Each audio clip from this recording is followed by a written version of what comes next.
দুপুর বেলা মহাভারত হাতে বসবে তুমি সবার খাওয়া হলে, গাছের ছায়া ঘরের জানালাতে পড়বে এসে তোমার পিঠে কোলে। আমি আমার ছোট্ট ছায়াখানি দোলাবো তোর বইয়ের পরে আনি, তবে তুমি আমার কাছে হারো। তুমি দেখো তোমার চোখে খোকার ছায়া ভাসে, সন্ধেবেলায় প্রদীপ খানি জেলে। যখন তুমি যাবে গোয়াল ঘরে, তখন আমি ফুলের খেলা খেলে টুপ করে মা পড়বো বয়ে জোরে।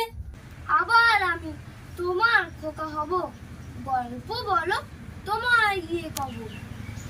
তুমি ডাকো দুষ্টু ছিলি কোথা, আমি বলবো না সে কথা।